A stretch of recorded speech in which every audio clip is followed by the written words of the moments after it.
Hello, हाय, नमस्कार दोस्तों। मैं हूँ अंशु और आप मेरे साथ सुन रहे हैं मेरी ही लिखी हुई कहानियाँ। और आज मैं आप लोगों को सुनाने वाली हूँ अनकही चाहत पार्ट 6। और पार्ट स्टार्ट करने से पहले मैं आप लोगों को ये बता दूँ कि आप लोगों को कहानी स्किप नहीं करनी है। आप लोग कहानी स्किप करेंगे तो कुछ समझ नहीं पाएंगे कहाँ पर क्या हुआ और ये लोग यहाँ से यहाँ कैसे पहुँच गए। तो पूरी कहानी को सुनिए ईयरफोन लगाकर और अपने काम में मस्त रहिए। तो चलिए स्टार्ट करते हैं। और हाँ, अच्छी लगी तो कहानी को लाइक और कमेंट करना बिल्कुल भी ना भूलें और हो सके तो दोस्तों के साथ भी शेयर करिए। तो जिया अपने फैमिली के साथ अपने घर पहुंचती है। उसकी गाड़ी एक बड़े से हवेली के सामने रुकती है। उसके ताऊ जी, उसके पापा, उसके भाई सब उतरते हैं। हवेली का सामने वाला ग्रिल खुलता है और वो लोग गार्डन के होते हुए अंदर जाते हैं। वहाँ पर खड़े सभी नौकर खम्मा घनी सा बोलते हैं। सब जिया को जानवी बाई सा बोलते हैं। घर के दरवाजे पर जाकर गिटखटाते हैं तो उसकी बड़ी माँ का दरवाज़ा खोलती है। और इतने सालों बाद जिया को देखकर वो आश्चर्य हो जाती है। बड़ी माँ। जिया आगे बढ़कर उनके गले लग जाती है। वहीं बड़ी माँ आश्चर्य में सबको देख रही थी। बड़ी माँ, आई मिस यू। मैं आप लोग को बहुत याद करती हूँ। बेटा, तुम्हें यहाँ पर नहीं आना चाहिए था। बड़ी माँ उसके कानों में सचेत करती है। क्या बड़ी माँ आप? ताऊ जी बड़ी माँ के हाव भाव से समझ जाती है कि वो क्या कह रही है। यहाँ पर इसे गले लगाते रहेंगे या अंदर भी इन्हें बुला लीजिएगा। हाँ हाँ हाँ, अंदर आओ ना। जिया अपनी बड़ी माँ की बात समझने की कोशिश करती है, लेकिन फिर उसे लगता है शायद उसने कुछ गलत सुन लिया हो और वो उन बातों को इग्नोर करके अंदर चली जाती है। अपनी माँ को उससे मिलती है। उसकी माँ जब उसे देखती है तो उनकी आंखों से आंसू रुकने का नाम ही नहीं ले रहते हैं। मम्मा। जिया दौड़कर उनके भी गले लग जाती है।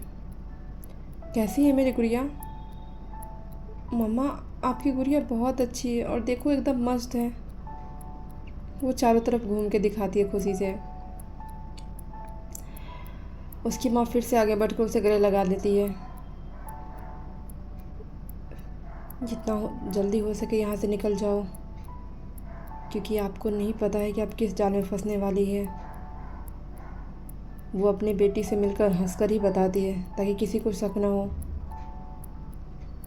मम्मा, आप ये क्या कह रही है?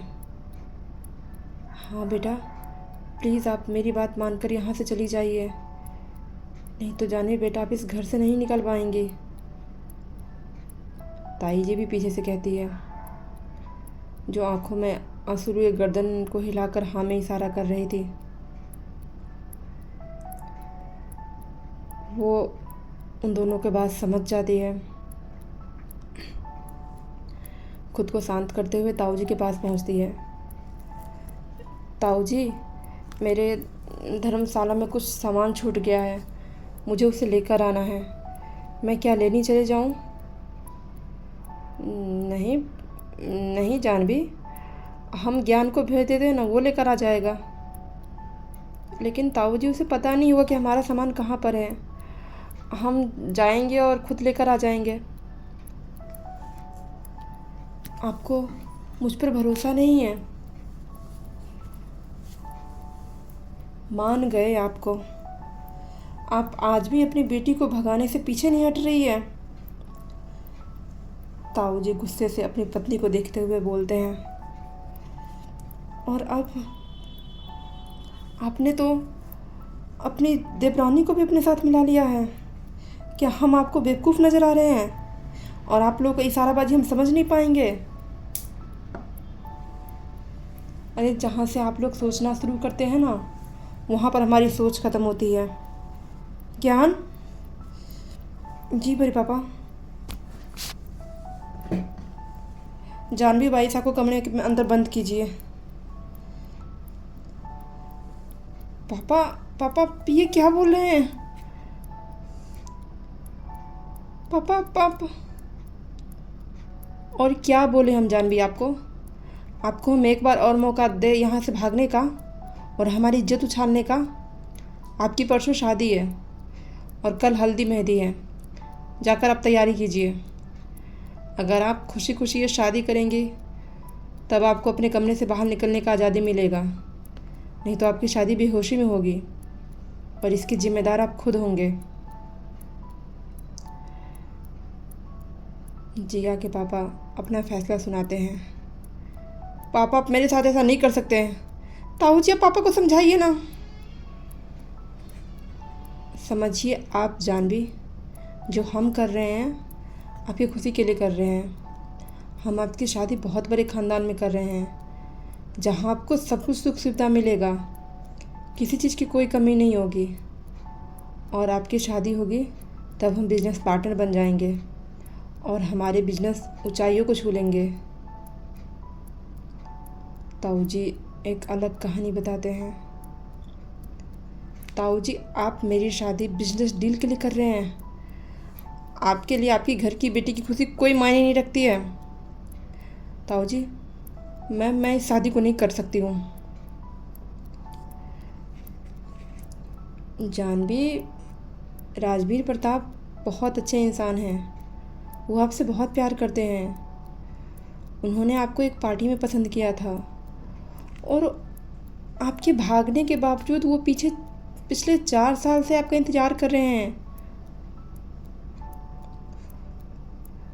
ताऊ जी वो मुझसे कोई प्यार नहीं करते हैं और मैं उनसे कोई प्यार नहीं करती हूँ, और हम किसी और से प्यार करते हैं ये बात आप जान लीजिए। जिया की बात सुनकर सब जिया को चौंक कर देखते हैं। हाँ ताऊ जी मैं किसी और से प्यार करती हूँ। किससे? उस फटीचर जयराज से जिसका खुद का रहने का ठिकाना तक नहीं है। अब सब चौंक कर जिया के पापा की तरफ देखते हैं। आपको क्या लगा था आप दिल्ली में रहेंगे हमें पता नहीं चलेगा? नरेश चौधरी की आंखों के सामने से आप ओझल हो जाएंगे और हम आपको ढूंढ नहीं पाएंगे।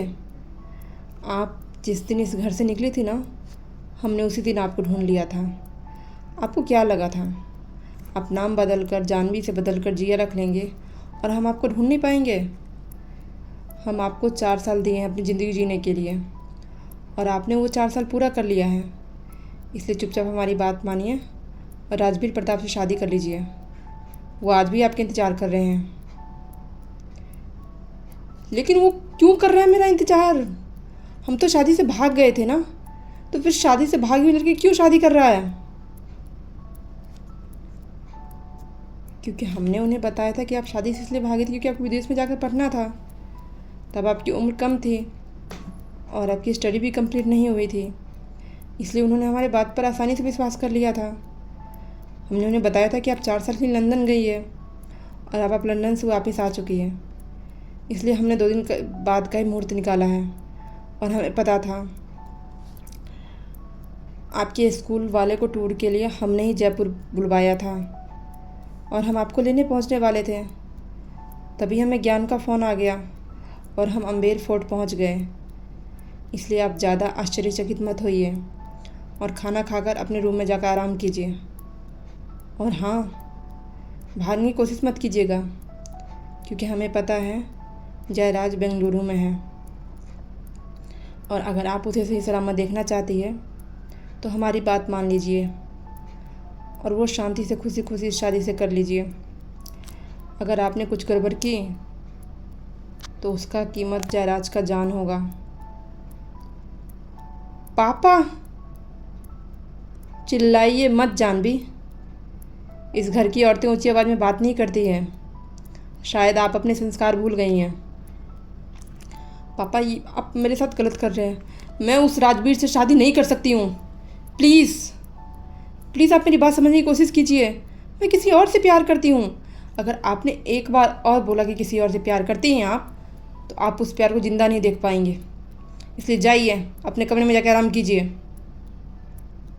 और आप दोनों सुन लीजिए, अगर इस बार आपने अपनी बेटी की मदद की तो आप अपने पति का मरा हुआ मुंह देखेंगी।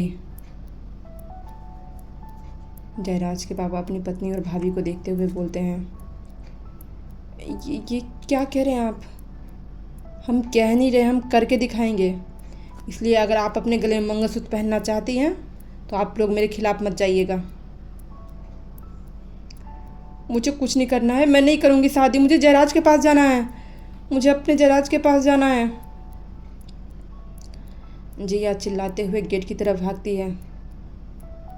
ज्ञान, तुमने सुना नहीं हमने क्या बोला है? जाओ पकड़ो जानवी को और उसे रूम में ले जाकर बंद करो। ज्ञान जाकर अपनी बहन को पकड़ लेता है। छोड़ो हमें ज्ञान। सॉरी दीदी, प्लीज़ ज्ञान हमें छोड़ दो, हमें शादी नहीं करनी है, शादी प्लीज़ ज्ञान।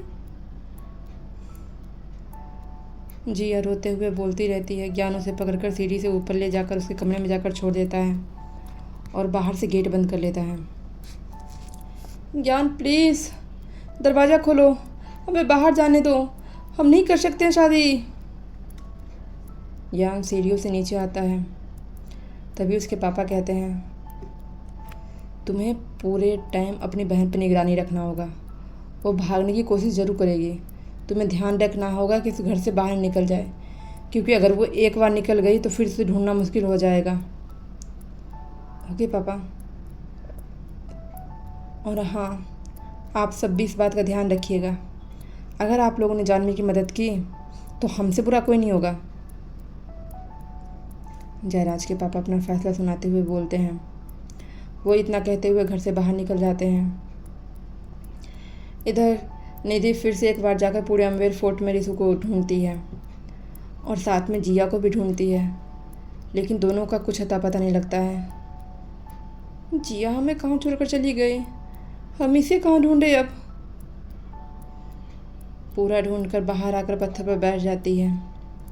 बाहर देखती है तो अंधेरा होने को आया था। उस लेटर में तो लिखा हुआ था कि कोई गाड़ी हमें लेने आएगा, लेकिन यहाँ पर तो कोई गाड़ी ही नहीं है। वो ये सब सोच ही रही थी कि एक छोटा सा बच्चा आकर उसके हाथों में एक लेटर पकड़ा कर देता है। ये क्या है? आप कौन हो बाबू? निधि उसे पुकारती है, लेकिन वो दौड़ कर चला जाता है। वो उस कागज़ को खोलकर देखती है। डियर मैडम, बहुत सता लिया आपको। अब जहाँ पर बैठी हुई है वहाँ से बाएं मुड़ जाइए, वहाँ पर आपको एक ब्लैक कलर की गाड़ी दिखेगी। आपको उसमें बैठ जाना है, वही आपको आपके बेटे तक पहुँचा सकता है। हाँ जल्दी कीजिएगा, आपके बेटा को होश ही आने वाला है, और होश आते ही सबसे पहले अपनी मम्मा को ढूंढेगा ना। So please come here.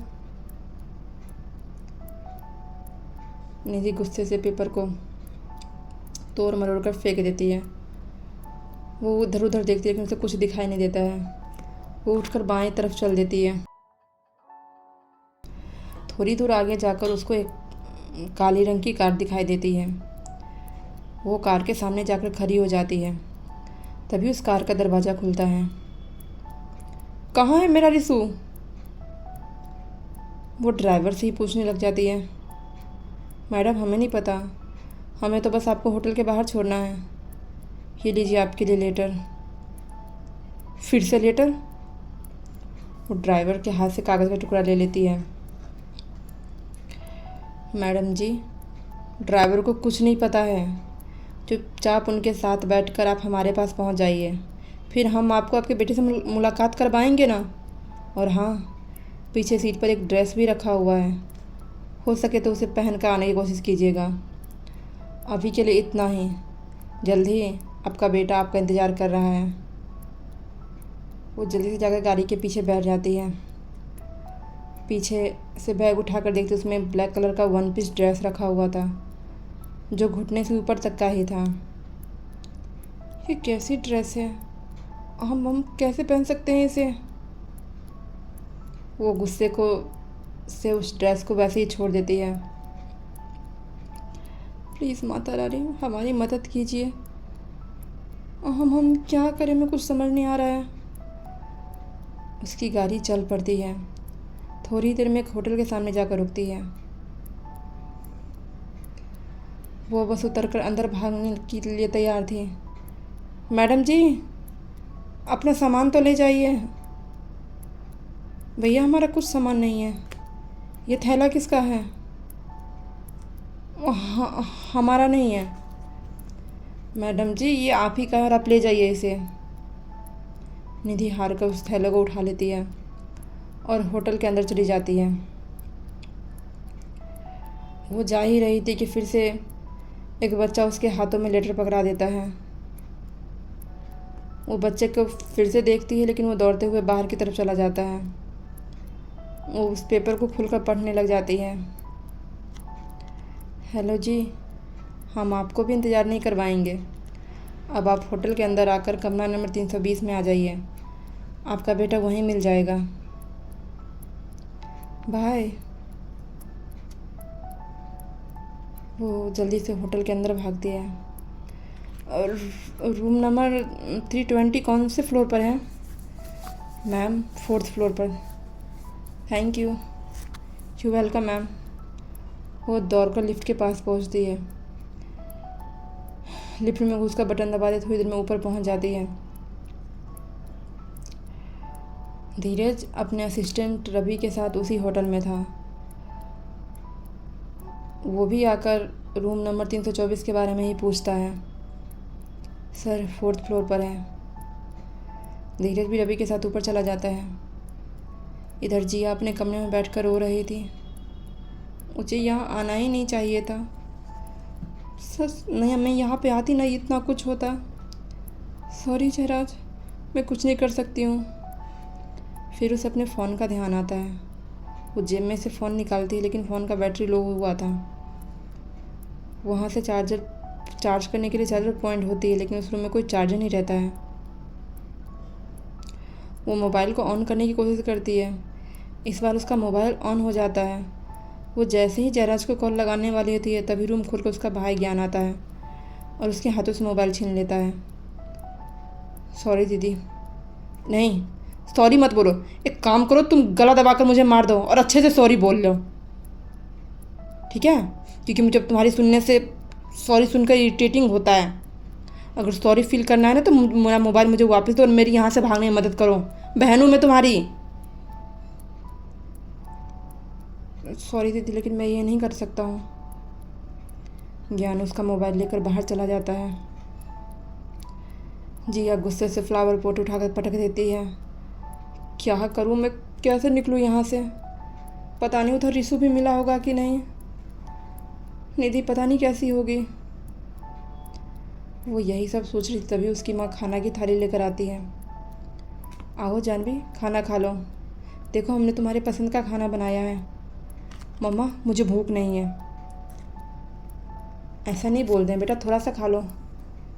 मम्मा मैंने कहा ना मुझे भूख नहीं है। आप खाना लेकर जाइए। जानवी ऐसे खाने पर गुस्सा नहीं निकालते हैं। चलो थोड़ा सा खा लो अपने मम्मा के हाथ से। ठीक है मम्मा मैं खा लूँगी, लेकिन आप मुझे यहाँ से निकलने में मदद करेगी। जानवी माफ़ कर दो, लेकिन हम इस बार आपकी कोई मदद नहीं कर सकते हैं क्योंकि हम आपके पापा के गुस्सा से भली भांति वाकिफ़ है। अगर आपने ऐसा कुछ कदम उठाया तो इस बार वो सच में खुद को नुकसान पहुंचा लेंगे और हम नहीं चाहते हैं कि हमारी वजह से हमारे पति के ऊपर आँच आ जाए। इसलिए हमें माफ़ कर दीजिए बेटा।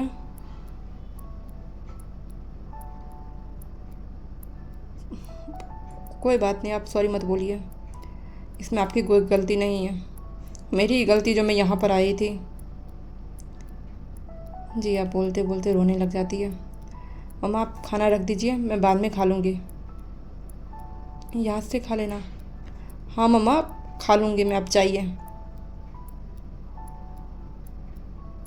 वो उठकर चली जाती है क्योंकि जिया गुस्से में थी। बाहर गेट पर खड़े होकर जिया के पापा सारी बातें सुन रहे थे। जिया की मम्मी एक नज़र अपने पति को देखती है और फिर अपने आंसू पोंछते हुए चली जाती है। वो भी नीचे चले जाते हैं। अंदर कमरे में जिया अपनी बेबसी और लाचारी पर रो रही थी। सॉरी निधि, हम तुम्हारी कोई मदद नहीं कर पाए। पता नहीं रिशु कहाँ होगा। रिशु बेटा, तुम्हारी मासी तुम्हें बहुत मिस कर रही है। प्लीज़ जहाँ भी हो सेफ रहना। मिस यू सोना। मुझे ये शादी करनी होगी। मैं जयराज की जान खतरे में नहीं डाल सकती हूँ। सॉरी जयराज। निधि होटल के अंदर पहुँचती है। रूम नंबर 320 के आगे जाकर डोरबेल बजाती है। राहुल आकर दरवाज़ा खोलता है। आइए आइए मैडम जी, आपका ही इंतज़ार था। राहुल, रिशु कहाँ है? अरे मैडम जी बताएंगे, वो भी बताएंगे, इतनी जल्दी क्या है? आप अंदर तो आइए। निधि खुद को समेटते हुए उस कमरे के अंदर चली जाती है। वो एक लग्जरी रूम था जिसमें एक 2 रूम का सेट था, हॉल सेट था। निधि वहाँ पर जाकर देखती है तो वहाँ पर 4-5 लड़के बैठे रहते हैं। एक तो राहुल का दोस्त राजन था, बाकी को वो नहीं पहचानती थी। राहुल, हमने तुमसे पूछा रिशु कहाँ है, हमें रिशु के पास ले चलो। अरे मैडम जी, इतनी भी क्या जल्दी है? यहाँ आपकी शक्ल देखने थोड़ी ना आए हैं। आप पहले हमें एंटरटेन कीजिए, फिर हम सोचेंगे कि रिशु से मिलवाना है कि नहीं। ये क्या बकवास कर रही हो तुम? लगता है आपको अपने बेटे से मिलने की जल्दी ही नहीं है, इसलिए आप इधर उधर की बात करने में टाइम वेस्ट कर रही है। राजन, मोबाइल देना। राजन राहुल का हाथ में मोबाइल पकड़ा देता है। वो एक वीडियो प्ले कर देता है जिसमें रिशु को हाथ पर बांध कर कुर्सी पर बिठाया हुआ था। मम्मा, रिशु को प्यास लगी है, पानी दो प्लीज़। मम्मा, मम्मा आओ ना। मम्मा कहाँ हो आप? रिशु, जोर से निधि चीखती है। मैडम जी क्यों खान फाड़ने पर लगी हुई है? पैकेट में जो ड्रेस है ना, जाइए चेंज करके आइए। जाइए मैडम जी, जल्दी कीजिए। राहुल, तुम जानते हो मैं ऐसे कपड़े नहीं पहनते हैं। तभी तो मैडम जी, हमें तो आपको ऐसे ड्रेस में ही देखने का शौक़ है। जाइए ना, जल्दी से पहन कर आइए ना। अगर आप इस ड्रेस को पहन कर आएगी तो रिशु को वहाँ पानी मिल जाएगा। आप क्या चाहती हैं? आपका बेटा प्यासा मरे?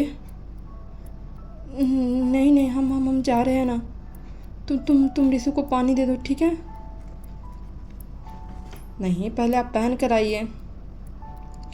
हाँ, मैं जाती हूँ। वो कपड़े को लेकर बाथरूम में चली जाती है।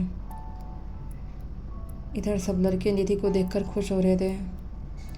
यार, तुम्हारी मैडम जी तो बहुत मस्त है, सुंदर और हॉट भी है। याद रखना, तुमने हमसे प्रॉमिस किया था कि तुम मैडम जी को हमारे साथ शेयर करोगे। हाँ भाई, सब याद है। मैडम जी हमारे हाथ तो आ जाए, तुम लोग को भी दे देंगे। क्योंकि मैडम जी को हमने बहुत बार पाने की कोशिश की है, लेकिन ऐन मोमेंट पर वो स्कूल का डीन आ जाता था। इसलिए मैंने ये सारा प्लान करके जयपुर बुलाया है। अब फिर आज वो हमारी आंखों के सामने है। आज कोई डीन नहीं आएगा। तब तक निधि वॉशरूम से चेंज करके आती है। ब्लैक ड्रेस घुटने के ऊपर ही थी, जिसमें सकचाती हुई निधि बाहर आती है। वो अपने ड्रेस को बार बार अपने हाथों से खींचकर बड़ा करने की कोशिश कर रही थी। वाह, सब एक साथ बोलते हैं। वाह मैडम जी, आप तो कमाल लग रही है। हमने तुम्हारे कहने पर ये ड्रेस पहन लिया ना। अब रिशु को हमसे मिलवा दो। फिर से रिशु, इतनी भी क्या जल्दी है मैडम जी?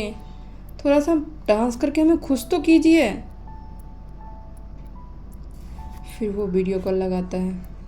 चलो बच्चे को पानी दे दो। रिशु के सामने कोई गिलास रख देता है, लेकिन उसके हाथ पर बंधे हुए थे, इसलिए वो बस पानी पीने के लिए छटपटा रहा था। वो बार बार पानी की तरफ झुक रहा था, लेकिन पानी उसके मुंह तक नहीं पहुंच रही थी।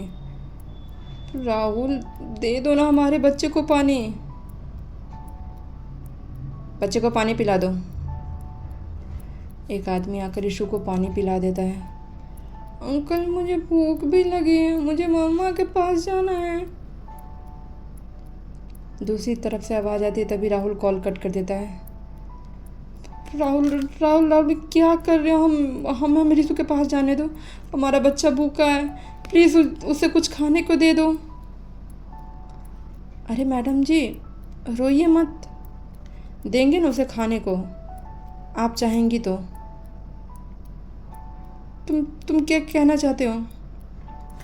आप हमें खुश कीजिए तो हम आपके बच्चों को खुश कर देंगे, सिंपल सी बात है। तुम्हें खुश करने का मतलब क्या है? हमें क्या करना होगा? अभी तो ज़्यादा कुछ नहीं करना है, आपको बस डांस करके दिखाना है। आप इधर डांस करके दिखाइए, उधर आपके बेटे को खाना मिल जाएगा। और अब जितना जल्दी डांस कीजिएगा, आपके चूजे को उतना जल्दी खाना मिलेगा। राजन, हाँ भाई, अच्छा से ज़रा आइटम सॉन्ग बजाना। ओके भाई। कोई अश्लील सा गाना बज रहा था, लेकिन निधि डांस ही नहीं कर रही थी, चुपचाप खड़ी थी। लगता है आपको अपने बेटे की फिक्र नहीं है। जितना आप लेट करेंगी ना, आपका बेटा खाने के लिए उतना तड़पेगा। राहुल गुस्से से दांत पीसते हुए बोलता है। अब निधि रोने लगती है। राहुल, हम तुम्हारे सामने हाथ जोड़ते हैं, तुम कहो तो तुम्हारे पैर भी पकड़ लेंगे, लेकिन हमारे बेटे को छोड़ दो, हमसे ये सब नहीं हो पाएगा। लेकिन मैडम जी, अगर आपको बेटा सही सलामत चाहिए तो आपको ये सब करना होगा। राजन, फिर से गाना बजाओ। लेकिन राहुल, हमें डांस नहीं आता है। कोई बात नहीं मैडम जी, हम आपको दिखाएंगे ना। फिर से गाना बजता है और इस बार राहुल निधि का हाथ पकड़कर ज़बरदस्ती डांस करने लग जाता है। निधि की आंखों से आंसू निकल रहे थे, वो बेमन से उन लोगों के साथ हिल रही थी। चलिए, अब डांस तो हो गया, अब हम ड्रिंक करेंगे। सब गिलास में ड्रिंक निकालते हैं, एक गिलास में कुछ गोलियां मिला देते हैं। राहुल उस गिलास को जिसमें गोली मिली रहती है उसे निधि के पास लेकर आता है। लीजिए मैडम जी, ये पी लीजिए, इसे पीने के बाद आप हमारे साथ कंफर्टेबल हो जाएंगे। लेकिन राहुल, हम शराब नहीं पीते हैं। तो क्या हो गया? आप बहुत चीज़ ऐसा नहीं करते, लेकिन आज आप कर रही हैं ना, आज ये भी पी लीजिए। क्यों भाइयों, किसी दिन तो शुरुआत करते ही हैं ना। मैडम जी, आप आज से शुरुआत कीजिए, देखिए कैसे पीते हैं। वो एक गिलास उठाकर पी लेता है। चलिए जल्दी कीजिए, आप भी इसी तरह से पीजिए। नहीं राहुल, हम ये नहीं पी पाएंगे, प्लीज़ हमें जाने दो ना हमारे बेटे के पास। लगता है आप ऐसे नहीं मानेंगी। वो फिर से वीडियो कॉल लगाता है। बच्चे के सर पर गन तानो। राहुल, ये क्या कर रहे हो तुम? छोड़ दो रिशु को। तुम जो बोलो हम सब करने को तैयार हैं। ठीक है, फिर इसे पीकर दिखाइए। हाँ, हम पियेंगे ना। तुम उन्हें बोलो हमारे बेटे पर से सर पर से बंदूक हटा देने के लिए। छोड़ दो बच्चे को। वो आदमी रिशु के सर पर से बंदूक हटा देता है। लीजिए और पीजिए इसे। निधि उस गिलास को एक बार देखती है और एक ही सांस में खाली कर देती है। सब लड़के एक दूसरे को ताली देते हैं। अब आएगा मज़ा। अब ये खुद इतना बेचैन हो जाएगी कि खुद हमारे पास आएगी। निधि को शराब पीने की थोड़ी देर बाद ही अजीब सी हालत हो जाती है। उसके सर में चक्कर आने लगते हैं, उसे बहुत गर्मी लगने लग जाती है, उसे अजीब सी घबराहट हो रही थी। वो कदम आगे बढ़ा रही थी लेकिन उसके कदम पीछे हो रहे थे, कदम लड़खड़ा रहे थे। चलिए मैडम जी। राहुल उसे पकड़कर अंदर कमरे में ले आता है। निधि फिर भी एक ही रट लगा रही थी, छोड़ दो हमें, हमें हमारे बेटे के पास जाना है। इधर धीरज की मीटिंग ख़त्म होकर निकलता है। वो लिफ्ट की ओर जा रहा था।